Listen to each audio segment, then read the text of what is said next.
Welcome to the Bravo Papers, a safe space for all us Bravo fans who love to analyze, deconstruct, and talk about our favorite Bravo shows ad nauseum.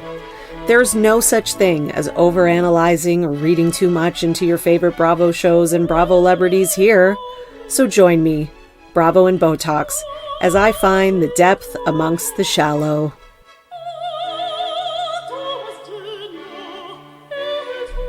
Hello, everyone, and welcome back to another episode of the Bravo Papers, Bravo Weekly News. So, I'm getting over this illness. You might be able to hear it in my voice. I know I said I wouldn't get this episode out till like Tuesday or Wednesday. I was feeling really bad on the weekend, and you know, I really took a turn today being Monday. So I decided I was going to record because, you know, I stayed home anyways from work and I was getting kind of bored. So, yeah, here I am recording. You know, I was losing my voice on Saturday, and then Sunday it was like pretty bad and still pretty bad. And then today it's much better. So I'm glad, you know, like you wake up and you're like, okay, today's the day I'm like on the mend.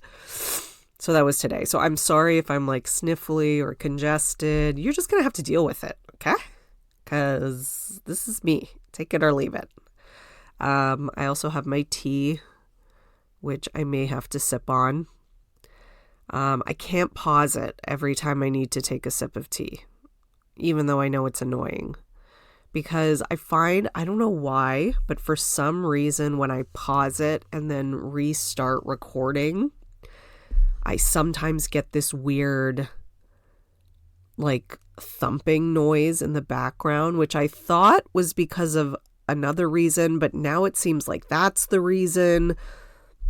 So, you know, I'm scared to stop, okay? So this is how it's going to go. You're going to have to listen to me drink my Tim Hortons. I'm being very stereotypical Canadian right now. It's a steep tea, extra large steep tea with 1 milk. That's what I got.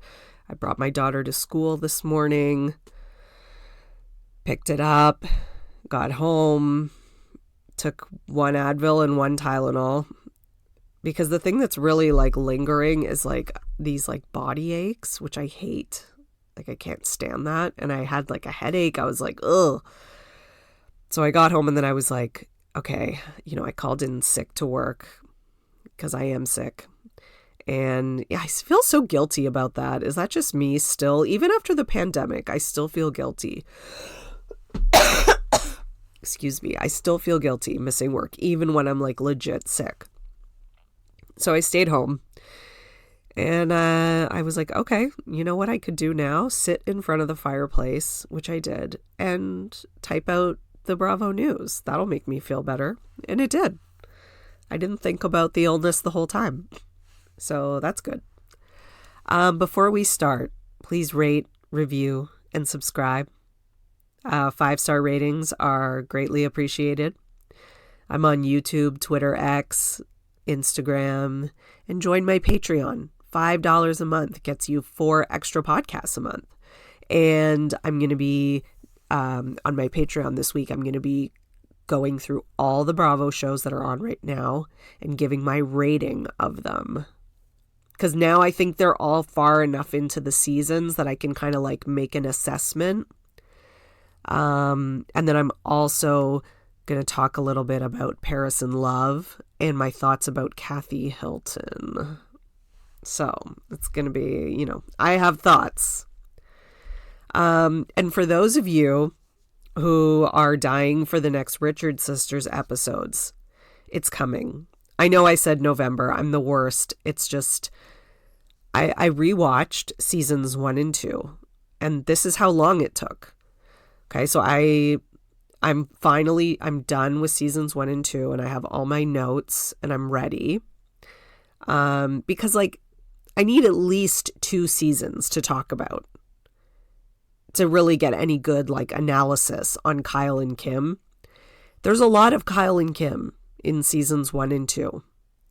So yeah, definitely seasons 1 and 2, I'm going to dive right into, and I'm also going to talk about Kathy Hilton and on Paris. Sorry, I coughed / hiccuped. I don't know what that was. And then Kathy Hilton on Paris in Love and how I think that ties into some things, although I might save that for a later part.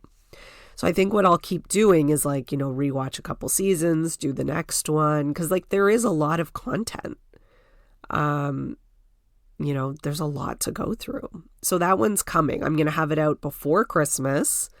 It's going to be a happy holidays, my gift to all of you.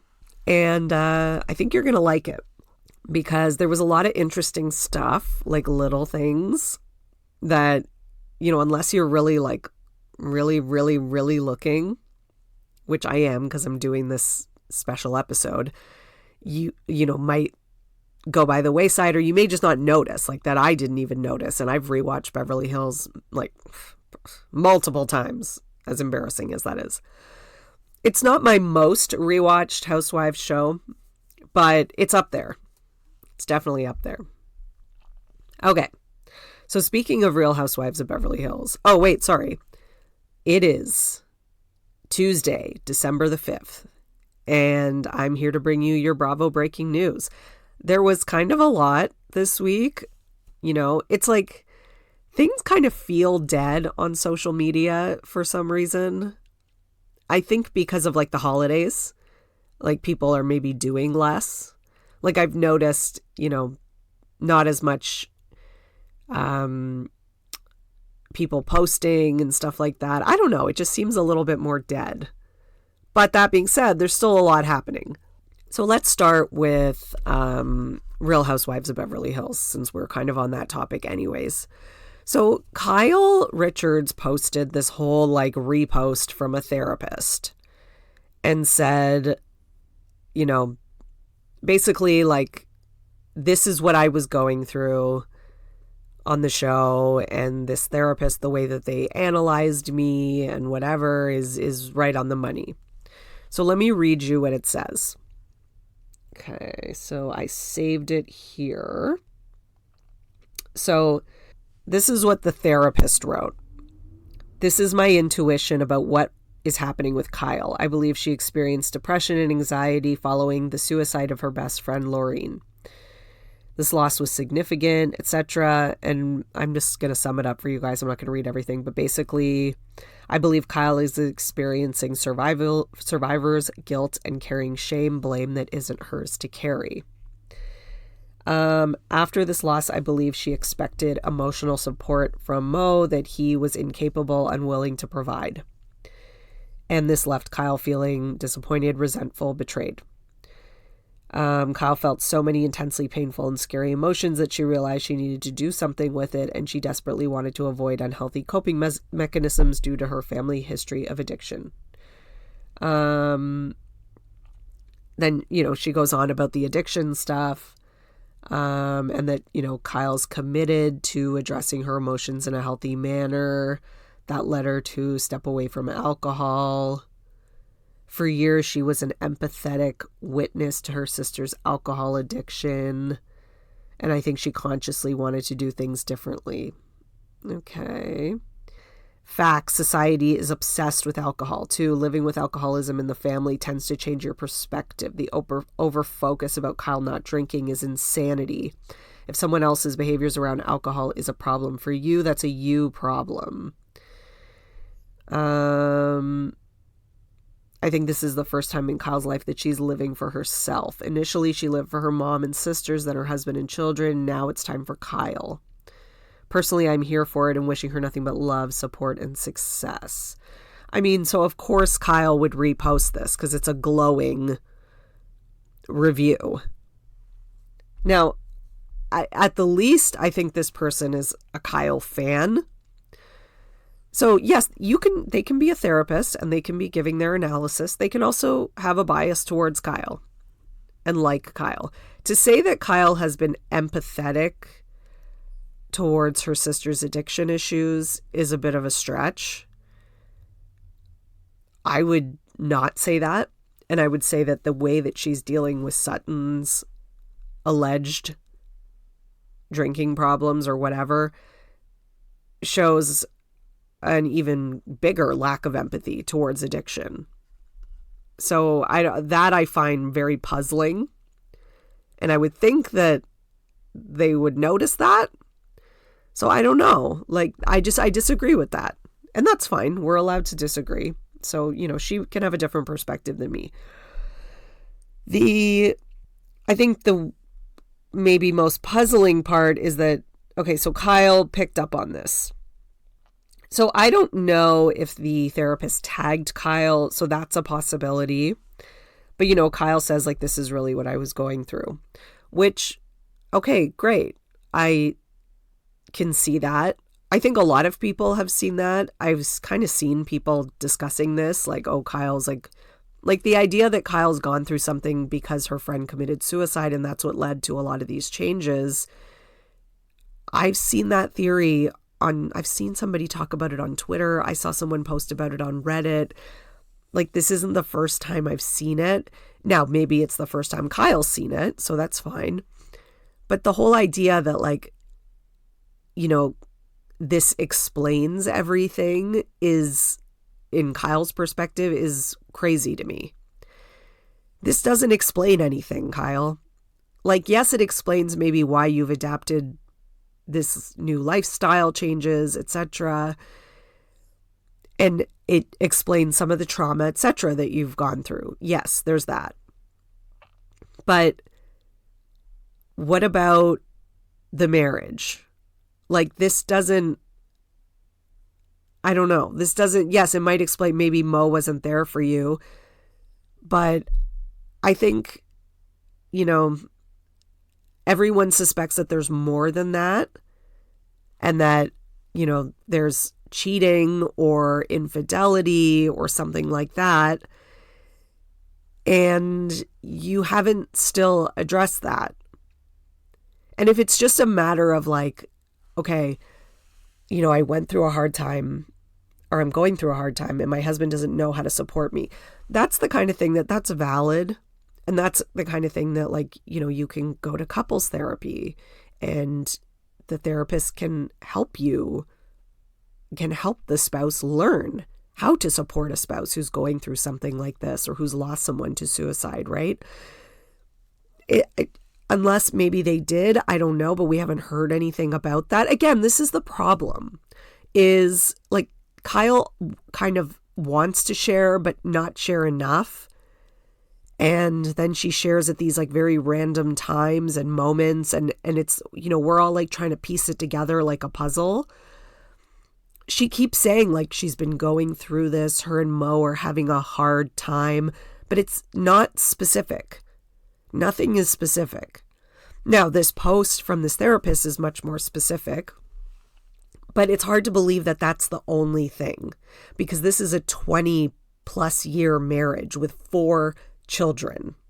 And as a person who's married for, you know, only 8 years with 1 child, that's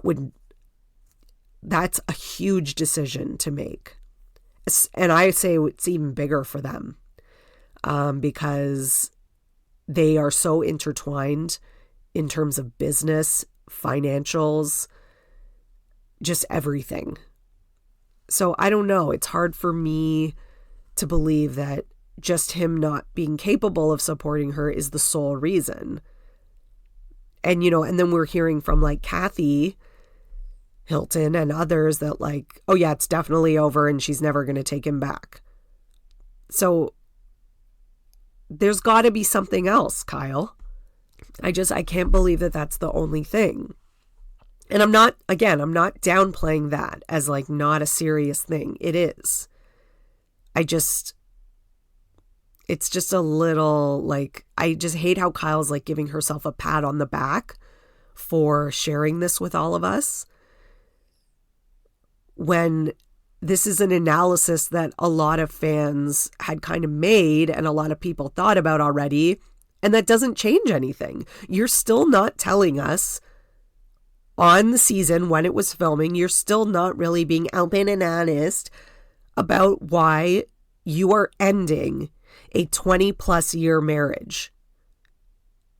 Like, I don't know. Then she says, please click on this and swipe through these posts. Everyone knew I was dealing with this. For whatever reason, it wasn't shown on camera yet. This will be addressed very soon. Okay, so it was addressed on camera. It just hasn't come up yet. However, I do believe Mo tried to be there for me, although I'm not sure anyone knew exactly how. Okay, so that sounds very forgiving.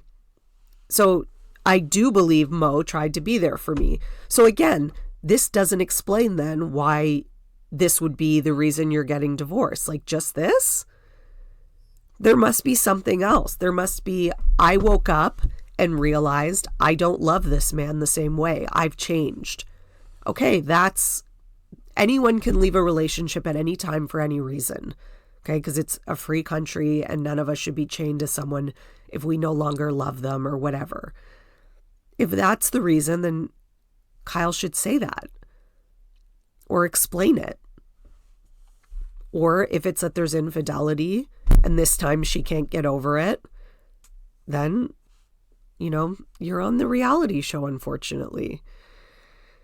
So I don't know. It's just like, I just found this post, like the post from the therapist was, was thoughtful and analytical and all that. I have no issue with that, albeit maybe a little bit, standing Kyle slightly, a little bit like Kyle bias, which that's fine. However, like Kyle sharing this and like kind of leaning on it as like, oh, this explains everything, guys, I have nothing else to answer for, is a little like, for me. I don't think it does what Kyle thinks it does. And based on the comments and how people are responding to it, I think I don't think Kyle's getting out of the hot seat anytime soon, let's just say. The other thing is, like, why does Kyle always need someone else to articulate who she is and what's going on with her? Like, it's like, if this is what you're going through, then you say it. Like, it's like she's so scared to own anything in like a real specific way. Everything is like vague and danced around. And I guess that's because that's how her and her sisters do it. And they've all been like that. Like, maybe they just don't know any other way to be. But I don't know. Like, I don't see Kyle, like, I don't see a lot of growth. I see physical improvement, health and wellness in terms of like physical body, the quitting drinking, her exercising, good for her. But I don't see like mental improvements. That's just my opinion. Like, I think she's kind of stagnant, actually, or even regressing. Like, I see a lot of regressing. So anyways, I'm going to talk more about that on the Patreon. So if you like that kind of stuff, I have more thoughts about what's kind of happening behind the scenes and my analysis of it. But yeah, I will definitely have more to say about that. So if you're interested in that, join the Patreon and you'll be supporting me as a content creator and you'll get to hear more unfiltered thoughts. Okay, let's go on to Real Housewives of Salt Lake City. I'm going to take a sip of my tea now. So, okay, I want to first address that Monica commented on a Bravo content creator at Sutton's Roller, who's a person who I often use their tweets in my Twitter roundups. And they put up a post where they were just like, here's the different Salt Lake City houses. And they showed all the houses of the different Salt Lake City housewives. There was no shade. There was, like, I saw it before Monica had commented on it. It was literally like, here's the houses from this season. And then they had like attached, like all the pictures. I did not take that as shade. Monica did, apparently, which I think I don't know, that kind of bugged me. I feel like she's being a little like, I don't know, Bryn or whatever with it. Like, she commented and she's like, not everyone can afford a blah, blah, blah house and da, da, da, da. And I was like, listen, I like Monica. I like her on the show as a housewife, but, you don't need to comment on every single post about you. Like, I've said this before about Bravo Celebrities. Like, just, there comes a point where you have to just let the fans be the fans. Like, go on social media and spar with your castmates. That's fine. But don't go on and start nitpicking and bothering content creators. Like, and even like the Sutton's Roller account like replied and was like, I didn't mean that as shade. I was just showing everyone the different real estates. Like, she didn't say anything, or he or they did not say anything about like, look how crappy Monica's house. Like, there was nothing. It wasn't even like that popular of a post. Like, it wasn't like it had gone viral.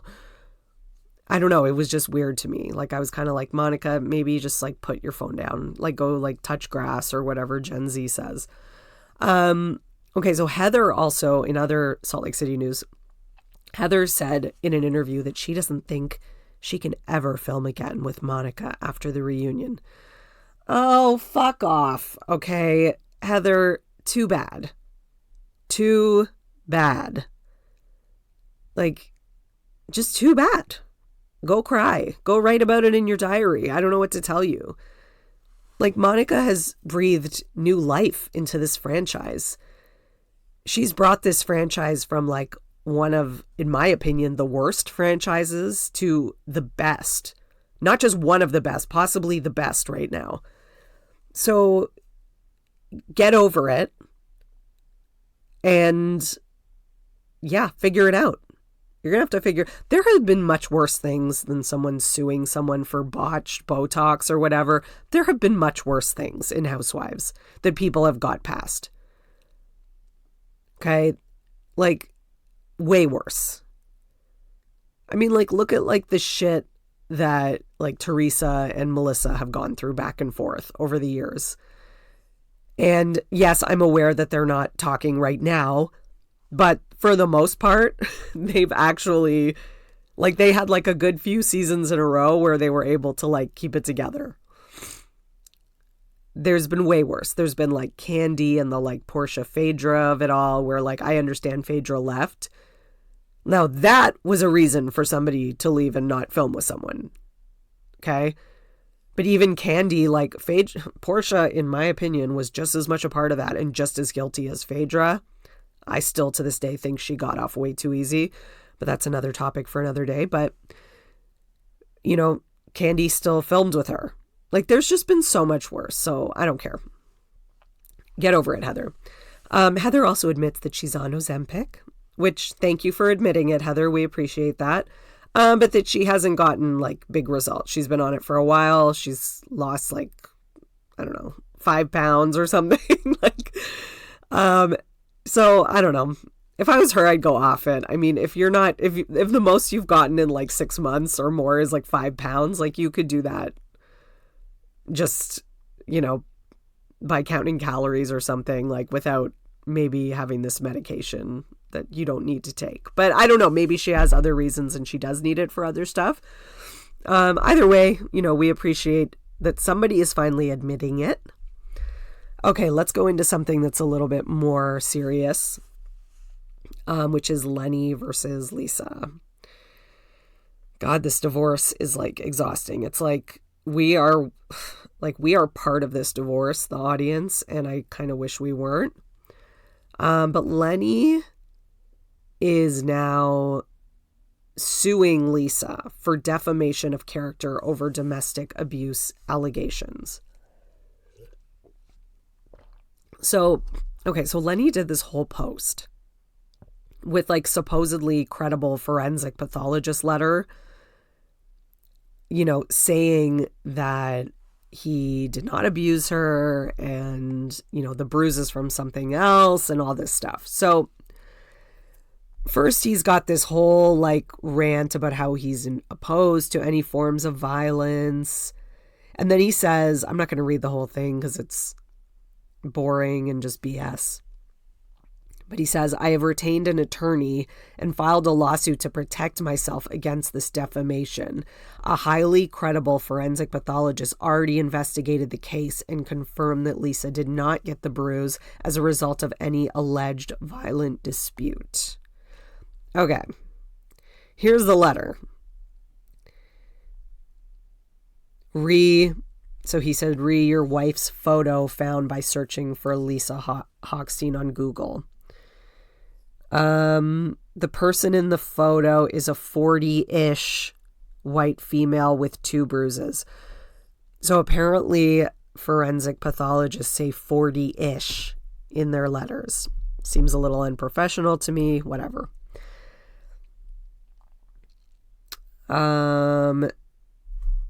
Okay. Telling the approximate age is possible from the color. It would have been helpful to have a grayscale, which is absent. Okay, fresh bruises are red and purple, blah, blah, blah. I see no edge discoloration, thus this is a fresh bruise, meaning less than 36 hours old, measured from when the photo taken. Another error. There are 2 bruises, one on the back of her hand, one on her proximal upper arm. The upper arm bruise is linear, meaning whatever caused it was linear. A bat and edge of a stair are all possible causes. These injuries are conclusively not defensive wounds. Defensive wounds consist of injuries to the little finger side of the forearm. And then there's no space. Neither of these bruises are of the little finger side of the forearm. You have told me that Mrs. Hochstein is right-handed, as 85% of the U.S. population is. These are not the kind of bruises seen in physical altercations or spouse abuse. They are consistent with a fall into stairs. Okay. First of all, I have heard that this forensic pathologist is not highly credible and is actually known to be a quack and one who can be easily paid off. I have heard that through just the grapevine and social media. Second of all, she never said that they were defensive wounds. Like, she never said that. If anything, these are offensive wounds because he attacked her. I don't know what that means. These are defensive wounds. Like,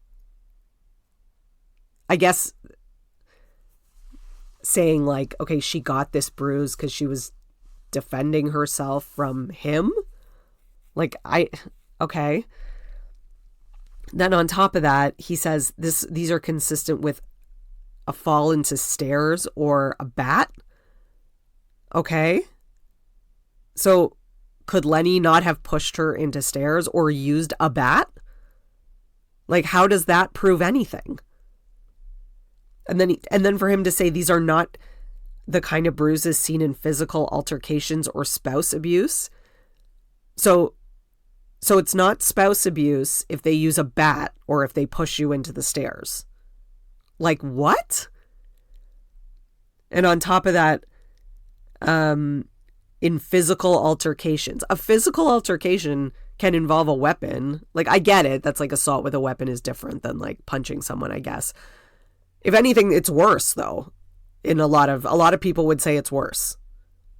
So I'm just like, okay, like, it's just the whole thing is stupid. Like, nothing in this letter proves anything. If anything, it just makes it all worse. It just makes it seem like, okay, Lenny used a weapon against her or pushed her into a staircase or something, which is just as bad. Like,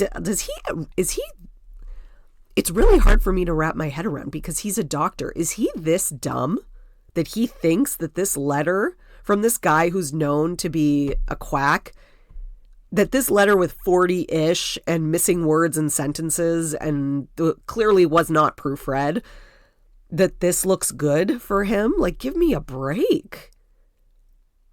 Like, this is...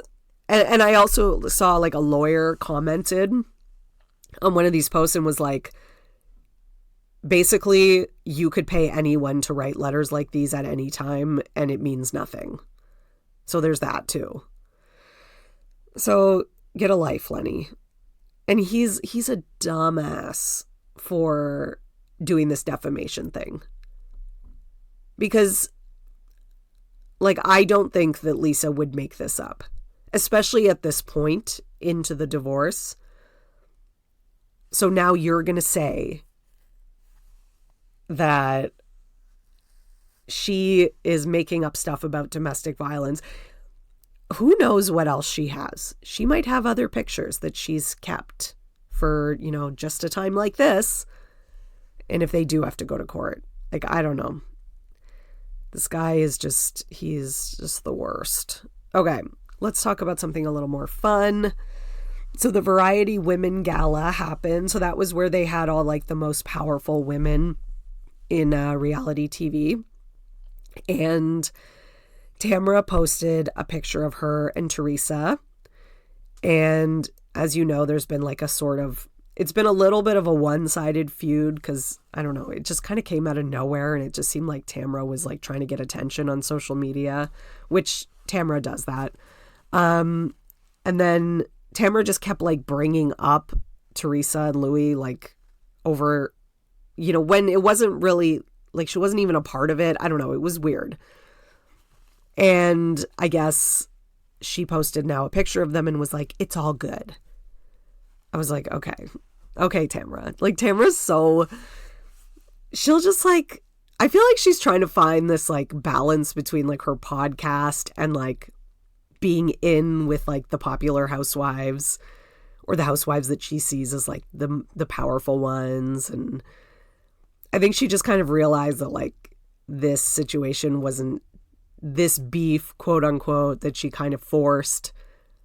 People kind of saw through it because she was getting a lot of criticism online. Like, people are like, why are you even, where did this even come from? Like, you know, why do you have a problem with her? You know, just out of nowhere, it seemed like, and you keep talking about her over and over again. Like, it's coming off kind of thirsty for attention.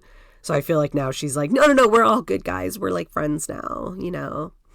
So that's how it feels. So Kathy Hilton had her Christmas holiday party, and it was like, you know, sponsored by DirecTV. So I don't know how much control Kathy had of like the guest list, but there was a lot of Bravo people there, including all three Richards sisters. So it was nice to see them all back together.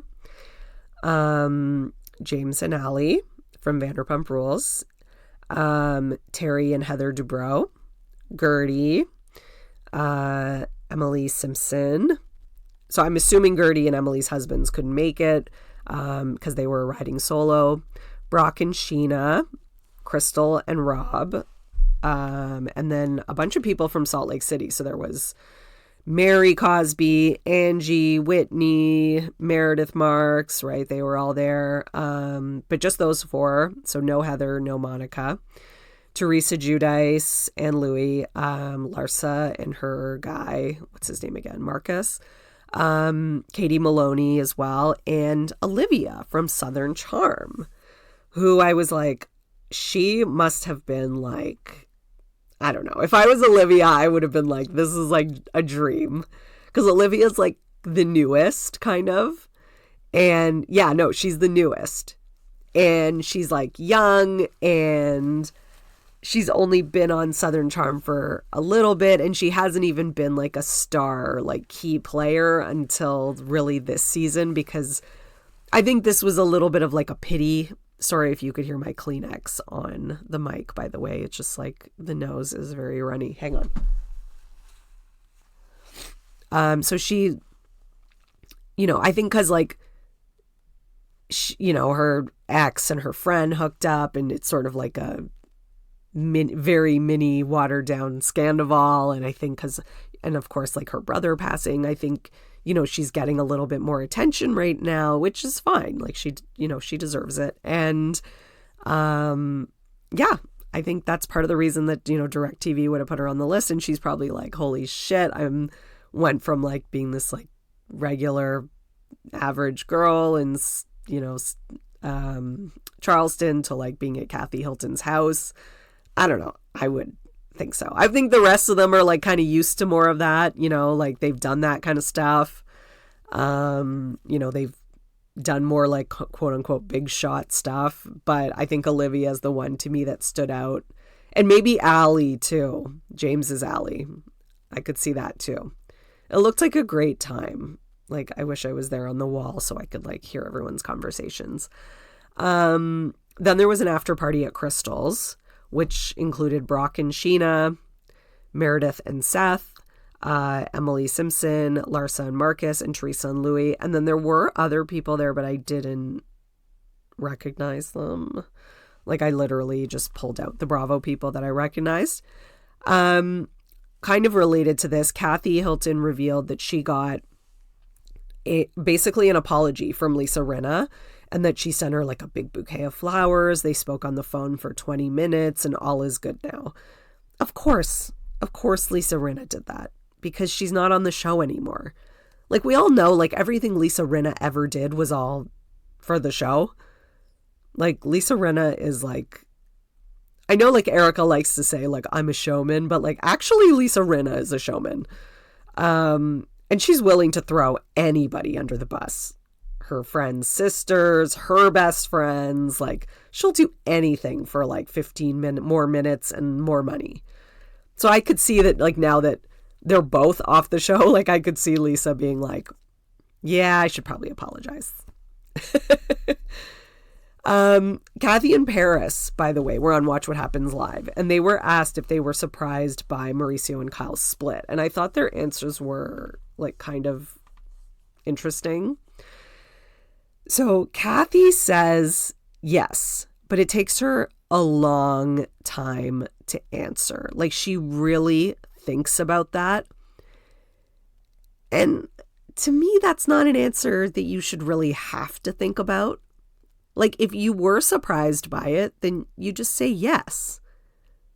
But she's like, And then she kind of like stares into space for a minute. And then she's like, yes. And then she kind of gives a little spiel. And then she goes, yes and no. And then she kind of changes it to yes and no. Then he asks Paris, like right after. And she pulls an Erika Jayne. Do you remember in season 11, I think it was, when Erika is asked if she divorced, Garcelle asked Erika, did you divorce Tom because you knew these lawsuits were coming? And Erika says no, but she's like, her head is nodding yes. And everyone was like, oh my God, look, she's like nodding, but then she says no. It's that exact same thing, except the opposite. So Paris is like shaking her head no, but then she says yes. And I don't even think she realized she was doing it. So she says yes, but then she looks at her mom and they both break out into laughter. So it's so clear that they're not surprised and that they've probably always known that Mauricio was a cheater. I also think they both don't like Mauricio. I think the whole Hilton family is like happy to get rid of him. Because I mean, God, like, Kathy is so taking to Morgan. She's like, she got a tattoo with Kyle and Morgan on her ankle. She shows Andy. I mean, and look at how Kathy, every time Kathy's asked about it in interviews, they're like, do you think Mo and Kyle might get back together? Kathy's like, hell no. Like Kathy's done with that man. And I think that's the reason that Kyle might be able to actually, you know, have a relationship that is, I don't know, stable with her sisters. I think Mauricio was a big part of it. Excuse me. Okay, so related to Beverly Hills news, PK comes for Sutton on social media. So basically he posts a police report and he highlights where it says the police observed a white male driver in the car. No mention of anyone else. And then he writes, Sutton lying about me when I've done zero against you and then doubling down isn't going to help your career, nor are your Twitter squad. You are no Dorit, nor would you get a first date with me, let alone a second. And he tagged Sutton in these, by the way. And then he says, Sutton, I have never, ever said one bad word about you, so why would you make up blatant lies to boost your career and then double down is why you're single. You ain't no Dorit, love, and don't be so picky. Listen, I'm all for PK coming back at Sutton. Like, Sutton's dishing it out, right? She said she heard a rumor about him in the car with another woman.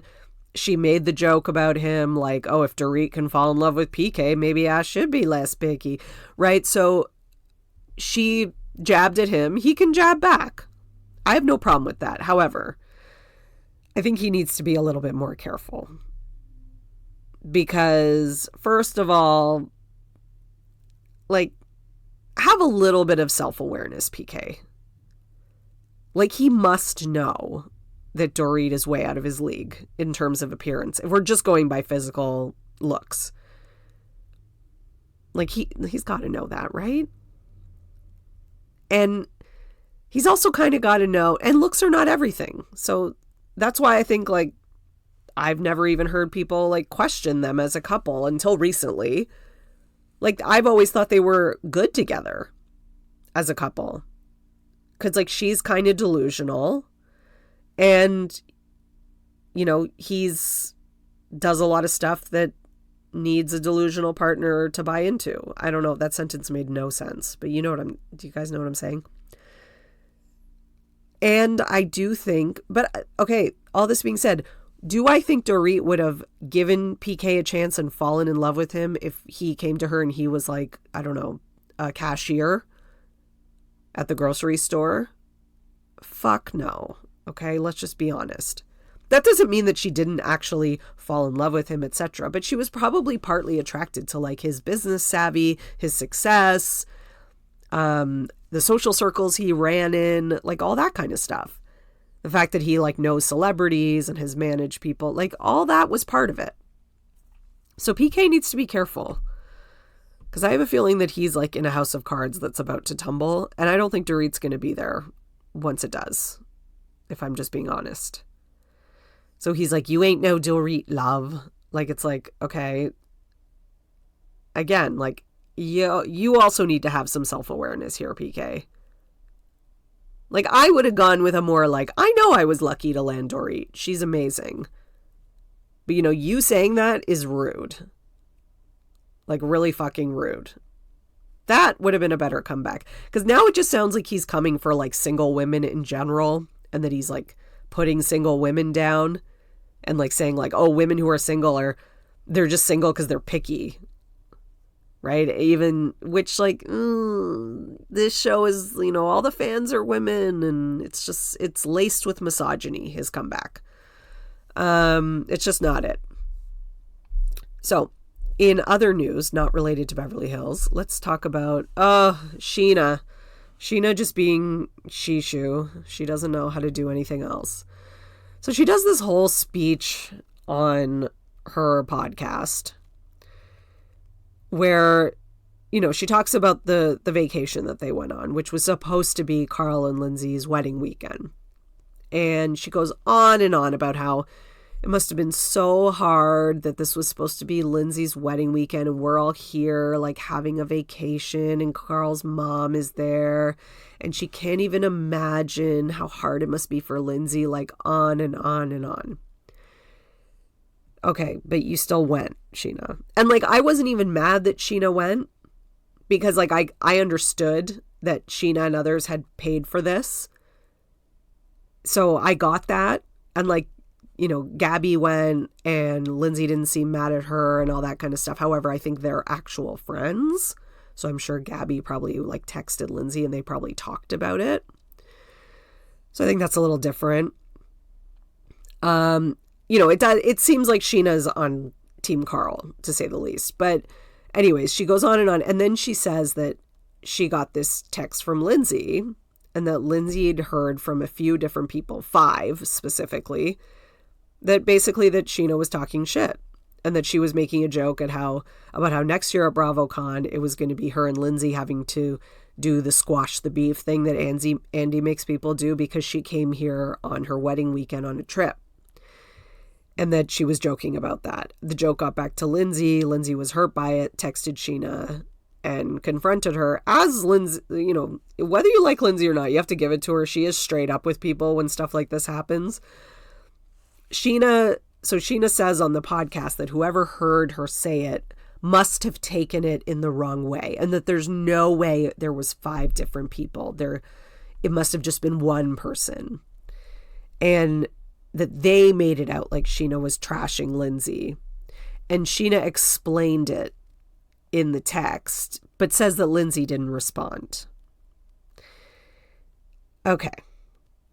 Listen, I'm going to have to call bullshit here for Scheana. Was Scheana on that trip, taking pictures with Carl's mom, having a great time? And we know that in the past she had a thing with Carl and hooked up with him and etc.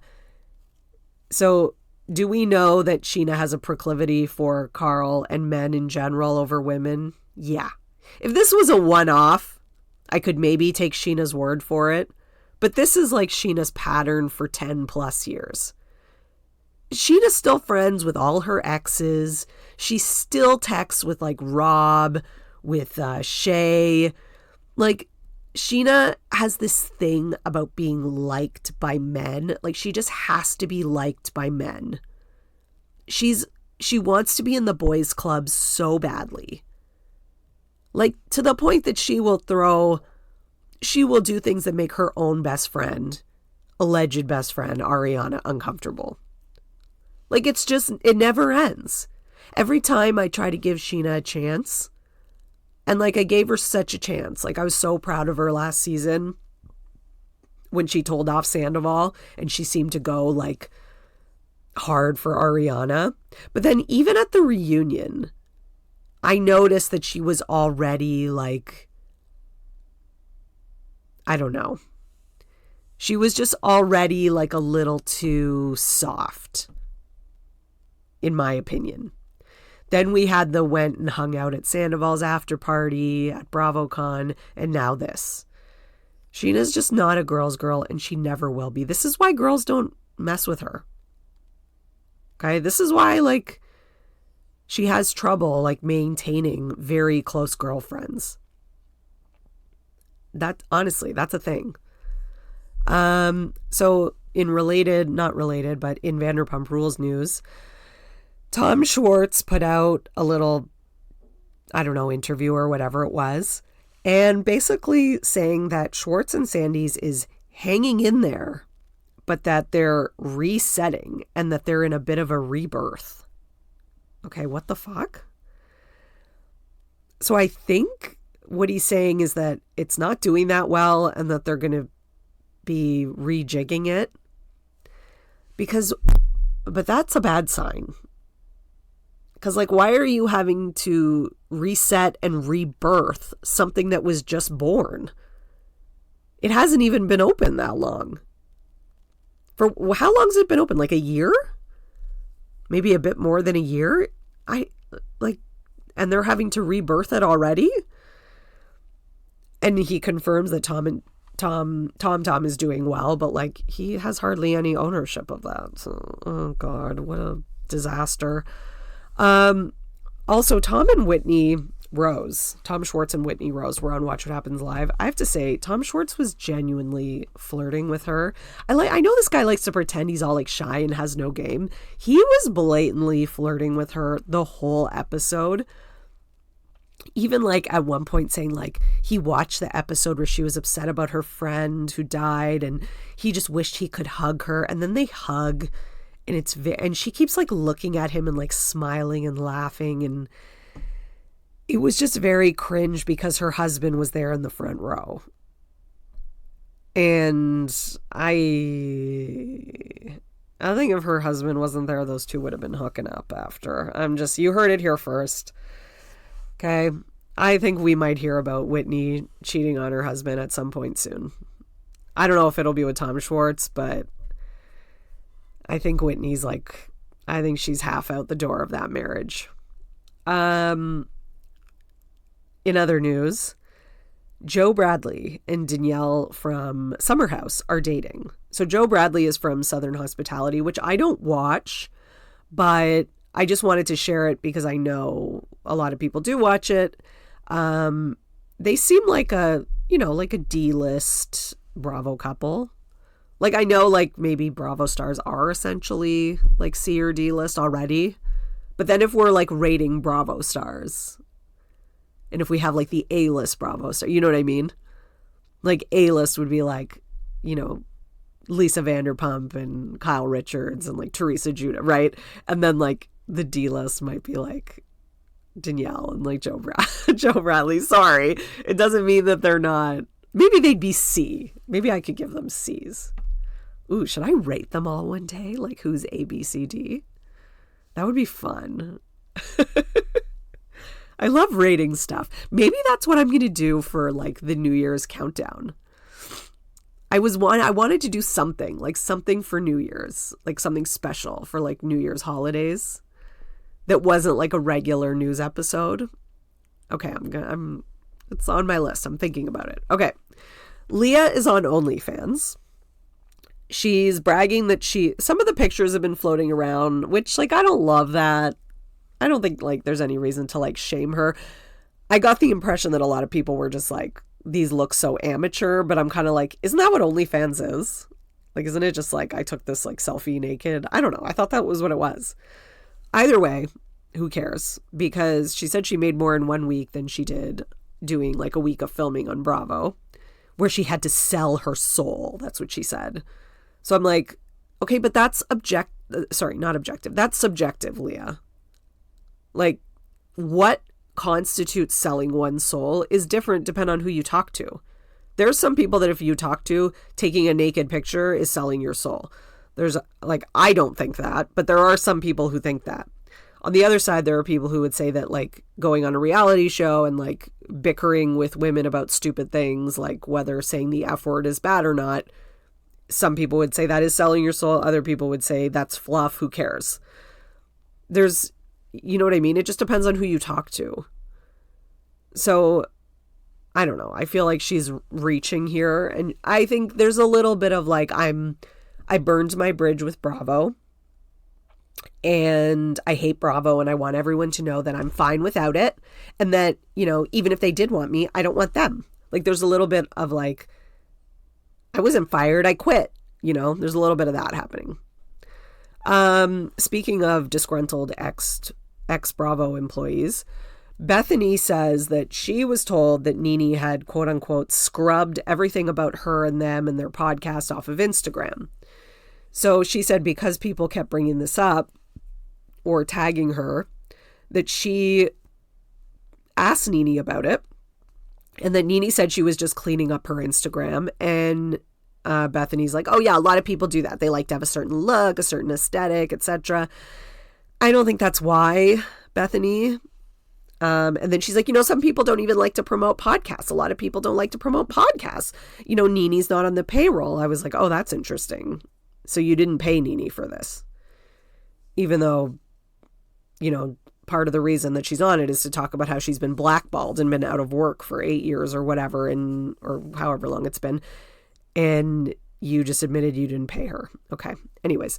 And then she's like, oh, they want to have a certain look and da-da-da-da. I'm like, I think Bethany's dumb if she's falling for that, because I really don't think that's what it's about. But anyways.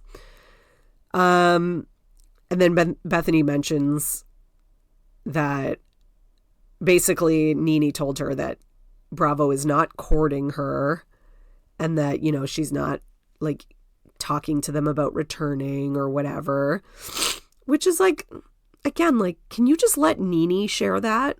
Like, maybe NeNe wants us to think that. Maybe that's why she refollowed Bravo, and that's why she posted a picture recently saying she's the tastiest peach in Atlanta. Like, maybe she's trying to get more engagement on her posts.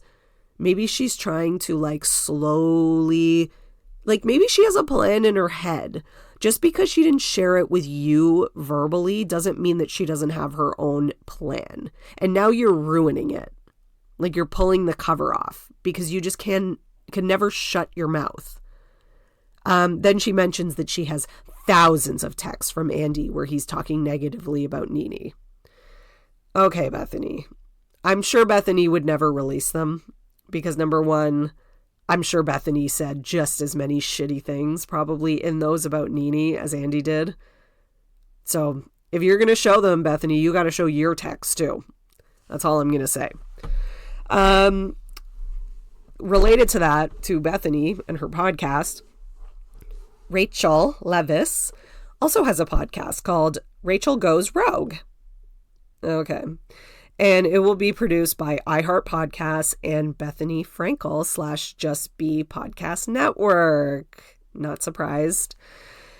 She did this little preview saying that like, oh, you think you know it all. You'll be surprised by what she reveals. No, I don't think we will. I really don't think we will. Also, I won't be listening.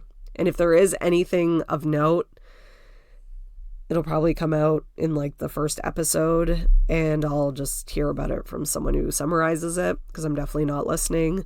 Also, she gave everything away when she did that 2-part, 3-part thing with Bethany already.